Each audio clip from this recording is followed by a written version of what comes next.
Placing desperation onto future endeavors turns the sacred canvas of tomorrow into a heavy, suffocating cage of anxious attachment, whereas dreaming, brainstorming, and setting plans from the eternal now remain a light, fluid dance of creative exploration. When you project desperation onto a future goal, you are secretly declaring that your present moment is completely broken, insufficient, or devoid of worth without that external milestone coming true. This frantic, energetic stance treats the future as a desperate rescue mission, implying that you cannot possibly be happy, whole, or secure until some distant condition is met, locking your mind into a prison of lack. The moment you need a future outcome to validate your existence, you hand over your peace to an unwritten phantom, turning a simple preference into a tyrant that robs you of your current stability. Desperation arises from the ego's fear-based illusion that time is running out, and that your worth depends entirely on external accumulation, achievement, or the compliance of other people. You grip your plans with white-knuckled intensity, agonizing over every obstacle, panicking at the slightest delay, and viewing unexpected detours as catastrophic personal failures rather than natural adjustments. This obsessive clinging creates massive internal friction, filling your body with stress hormones and blinding you to the simple, abundant realities unfolding right in front of you. By sacrificing the present moment on the altar of a future fantasy, you guarantee your own suffering, because no future achievement can ever fill an inner void that you refuse to heal right here, right now. By absolute contrast, having ideas, brainstorming wildly, and sketching out dreams, goals, and plans from the vantage point of the eternal now is an act of pure, unadulterated joy. When you do not value the future over the present, your planning sessions transform into a delightful form of play, rather than a desperate bid for survival. You sit down with a blank page and map out potential directions, creative projects, or operational frameworks with the carefree enthusiasm of an artist mixing colors on a palette. You enjoy the process of brainstorming simply because the act of imagining is fun, engaging, and creatively fulfilling in its own right, requiring zero guarantee that the outcome must manifest to validate your worth. This non-desperate approach to planning is completely rooted in radical acceptance, complete self-sufficiency, and the immovable silence of the stone statue. Because you are already whole, complete, and profoundly at peace within yourself today, your future goals are not life rafts thrown to a drowning person, but rather delightful destinations you might choose to visit just for the adventure. If a plan succeeds, you welcome it with quiet gratitude and a heartfelt smile. If a plan dissolves or takes an entirely different turn, you experience zero panic, zero grief, and zero disappointment. You simply shrug with fluid grace, adjust your course without missing a beat, and continue moving forward because your happiness was never tied to that specific blueprint anyway. Moving with flexibility in the eternal now means you recognize that plans are merely temporary maps drawn in the sand, while the present moment is the only solid ground that actually exists. You make your goals clear, you outline your steps with practical precision, and you take steady, intentional action, yet you hold the entire trajectory lightly in your open hands. If life nudges you down a different path, you pivot effortlessly, trusting the natural intelligence of the universe and honoring the truth that your sovereignty cannot be shaken by shifting circumstances. You do not need to force the future into existence through sheer anxiety, because you know that everything meant for you will arrive precisely when it is ready to unfold. This healthy relationship with the future completely liberates your creative energy, allowing your ideas to flow freely without getting clogged by the sludge of performance anxiety or fear of failure. When you brainstorm without desperation, you can entertain wild, ambitious concepts such as building 1,000 channels or designing complex structural frameworks purely for the joy of creation. If an account hits a wall, a phone dies, or a strategy fails, you view it with the cool, observant curiosity of the Gnomey, treating the setback as an interesting data point rather than a personal tragedy. You stay entirely centered in your own self-ownership, knowing that your identity and your peace are anchored safely within the eternal now, completely untouched by tomorrow's weather. This balance between setting clear plans and maintaining absolute detachment ensures that your life remains an effortless expression of freedom rather than a rigid marathon of striving. You do your work, you map your course, and you walk your path with honest, authentic purpose. Yet you never confuse the finger pointing at the moon with the moon itself. At the end of the day, whether your grandest plans materialize in full or transform into something entirely unexpected, your smile remains quiet, your heart remains calm, and your spirit remains completely unbound. You are the architect of your own focus, the master of your own timeline, and the sovereign witness of your own limitless journey, resting forever in the unshakable peace of the present moment.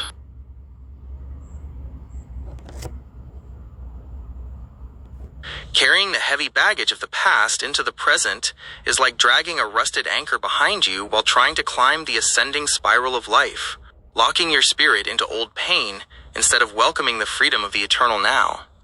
We accumulate this emotional luggage through years of conditioned reactions, unhealed hurts, and defensive habits, letting old grievances dictate how we respond to new moments and new people. This baggage convinces the ego that we must constantly protect ourselves, anticipate betrayal, and rehearse arguments for battles that ended long ago, trapping our awareness in a timeline that no longer exists. When you cling to the past, you deny yourself the pure innocence of the present, viewing every new interaction through the distorted, smudged lens of yesterday's disappointments and heartbreaks. The way of the Gnomey invites us to drop this heavy baggage entirely, recognizing that carrying old grievances is an exhausting, pointless waste of vital life force that serves no functional purpose in our current sanctuary.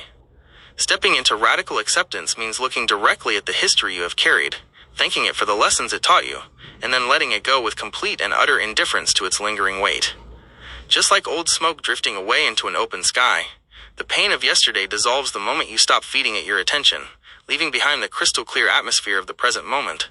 You realize that your past mistakes, your former conflicts, and the wounds inflicted by others have zero power over who you are right now, unless you actively choose to pick them up and strap them back onto your shoulders. This total release of emotional baggage clears the internal slate, allowing you to walk forward with the profound lightness of the stone statue and the unshakable self-sufficiency of true self-ownership.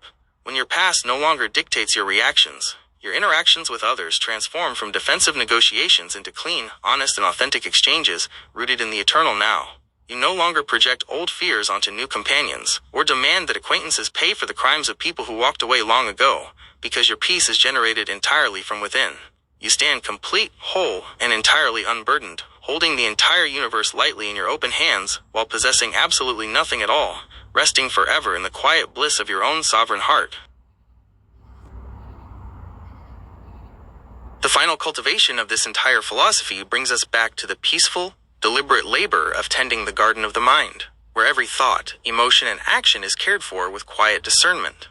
Tending this internal garden is not a frantic battle against weeds or a desperate struggle to force perfection out of the soil, but a calm, mindful practice of daily stewardship rooted in the immovable silence of the stone statue. When you stand as the centered observer within your own sanctuary, you realize that all human experiences, outward actions, and emotional waves originate first as tiny, unseen seeds planted within the landscape of thought. If you wish to change the fruit that your life produces, you cannot simply yell at the branches or fight the external weather. You must examine the soil of your mind and tend directly to the thoughts taking root beneath the surface. Pruning the garden requires the quiet courage to cut away the dead wood of old habits, repetitive worries, and unhelpful mental loops that drain your vital life force without serving any functional purpose. Just as a skilled gardener trims back overgrown vines to allow sunlight and air to reach the core, you gently snip away the mental clutter of overthinking, defensive justifications, and anxiety about tomorrow. This pruning is done without anger, frustration, or self-judgment, executed instead with the serene, heart-projected smile of someone who recognizes that letting go is an essential part of natural growth. You simply look at a mental pattern that no longer aligns with your peace, thank it for whatever lesson it once provided, and sever its connection to your energy field, allowing your mind to remain open, clean, and spacious. Weeding the garden means staying vigilant against the invasive, toxic thoughts of resentment, victimhood, and comparison that constantly attempt to creep in from the chaotic world outside. Left unattended, these weeds of the ego will choke out your natural state of joy, wrapping their prickly vines around your self-sufficiency and choking the life out of your inner tranquility. Yet weeding the Gnomey garden is never approached with panic or frantic exhaustion. You simply bend down with steady, deliberate patience, pull the unwanted thoughts up by their roots, and cast them aside into the compost of the past where they belong. You recognize that you do not need to fight every invasive idea that blows across your fence, because the moment you stop watering a weed with your attention, it naturally withers away into harmless dust. Replacing thoughts when necessary is the master art of mental cultivation, because a cleared patch of soil will always invite new growth, and you must consciously choose what seeds you plant in its place. When a heavy, fearful, or persecutory thought tries to take root, whispering old narratives of lack, betrayal, or victimhood, you do not argue with it or let it run rampant through your mind. Instead, you practice the sacred alchemy of replacement, gently lifting the old thought out and dropping in a fresh, life-giving seed of radical acceptance, gratitude, awe, or curiosity. You replace the friction of resistance with the fluid grace of the eternal now, swapping the heavy burden of control for the light, unshakable confidence of self-ownership. This conscious replacement shifts your entire internal frequency, because whatever thought you feed with your awareness becomes the dominant crop of your daily existence. If you plant thoughts of lack, your life will yield stress and struggle. If you plant thoughts of abundance, self-sufficiency, and unshakable peace, your life will yield an effortless harvest of quiet bliss. You become the master gardener of your own reality, recognizing that no one else can plant seeds in your mind unless you hand them the trowel, and no one else can weed your beds for you. This radical responsibility is the ultimate expression of personal sovereignty, placing the full power of your emotional well-being right back where it belongs, in your own open, capable hands. As you walk through your internal garden, day by day, tending the soil with gentle hands and a quiet smile, the entire landscape transforms into a sanctuary of living truth. The paths are clear of emotional baggage. The boundaries are replaced by an all-encompassing aura of self-owned grace, and the air is filled with the clean, honest fragrance of authenticity and innocence. You move through your days with the fluid poise of the Gnomey, knowing when to speak and when to rest in the eloquent silence of the stone statue. Whether you are tending your own thoughts, walking alongside a partner who shares your path, or watching the chaotic world spin past like distant weather, your inner sanctuary remains untouched, beautiful, and profoundly serene. You stand complete, whole, and deeply rooted in the eternal now, holding the entire universe lightly in your open hands while possessing absolutely nothing at all.